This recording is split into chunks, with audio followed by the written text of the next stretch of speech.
Bismillahirrahmanirrahim. Assalamualaikum warahmatullahi wabarakatuh. Selamat pagi, salam sejahtera untuk kita semua. Yang terhormat Ibu Cian Ramadona Hasultin Eskom Mkom, eh, yang berbahagia rekan-rekan unsien. Izinkan saya di sini untuk memperkenalkan diri. Nama saya Wijaya Subakti, saya dari Prodi Informatika.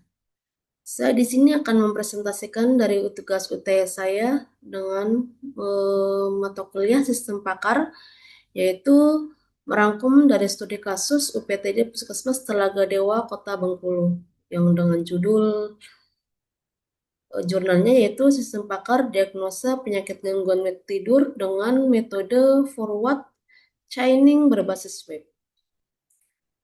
Ringkasan dari jurnal itu sendiri yaitu studi kasus ini membahas pengembangan sebuah sistem pakar berbasis web untuk mendiagnosis penyakit gangguan tidur.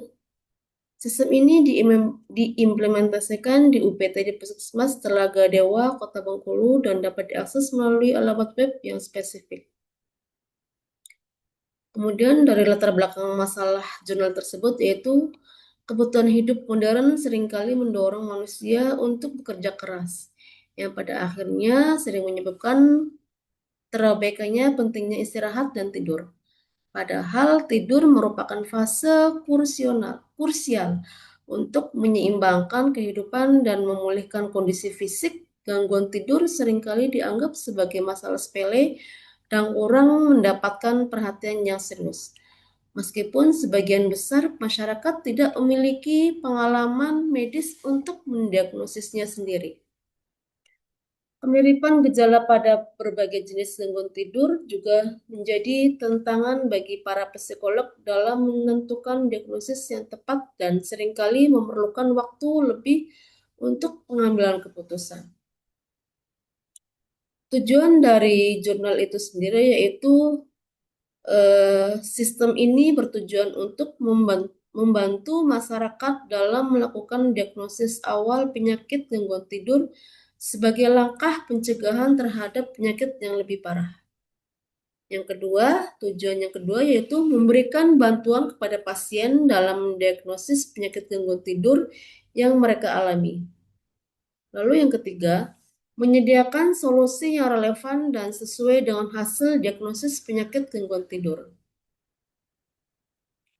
Selanjutnya dari metode pengembangan dari jurnal itu yaitu yang pertama metodologi penelitian. Penelitian ini mengadopsi metode Vaterwal terhadap tahapan-tahapan yang dilalui dalam metode ini meliputi analisis dan definisi kebutuhan, desain sistem dan perangkat lunak, implementasi dan pengujian unit, lalu integrasi dan penguji sistem, dan serta operasi dan pemeliharaan. Lalu yang kedua yaitu pengumpulan data. Data yang digunakan untuk pengembangan sistem dikumpulkan melalui 3 metode, yaitu observasi, wawancara, dan studi pustaka. Dari observasi pengamatan langsung terhadap proses dan kondisi di UPTD Puskesmas Telaga Dewa. Kemudian dengan wawancara berdialog langsung dengan pakar yaitu Dr. Evi Suharti untuk memperoleh pengetahuan ahli terkait diagnosa gangguan tidur. Lalu yang ketiga, studi pustaka mengkaji berbagai referensi seperti buku, artikel, dan jurnal ilmiah yang berkaitan dengan sistem pakar, diagnosa gangguan tidur, serta teknologi PHP dan MySQL. Lalu yang ketiga, teknologi implementasi. Sistem ini dibangun menggunakan bahasa pemrograman PHP dan sistem manajemen berbasis MySQL.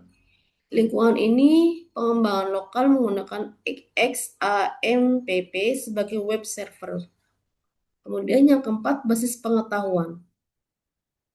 Basis pengetahuan sistem dibangun berdasarkan data gejala seperti yang ada pada tabel 302 dalam studi kasus dan penyakit tabel 301 dan data solusi tabel 3.3 seperti contohnya yaitu penyakit yang dapat diagnosis adalah insomnia, parasomnia, dan hipersomnia. Lalu, komponen utama dalam sistem pakar. Struktur sistem pakar ini meliputi berbagai komponen kunci, yaitu satu, basis pengetahuan atau knowledge base, berisi kumpulan fakta dan aturan, contohnya dalam format if-then, yang digunakan oleh sistem untuk memahami masalah dan mencapai solusi. Kemudian mesin inferensi atau inferensi engine. Ini adalah otak dari sistem pakar yang mengandung mekanisme pola pikir dan penalaran. Dalam kasus ini digunakan metode forward chaining yang bekerja dengan memulai dari informasi masukan untuk menarik kesimpulan. Lalu yang ketiga yaitu antarmuka pengguna.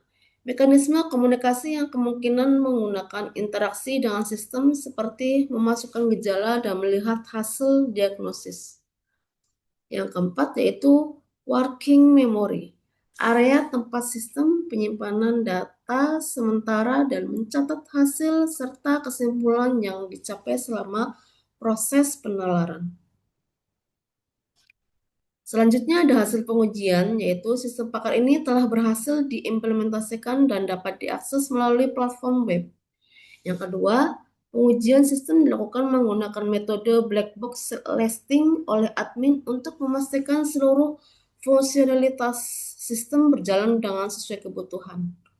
Lalu yang ketiga, hasil pengujian menunjukkan bahwa 100% fungsionalitas sistem berjalan dengan baik.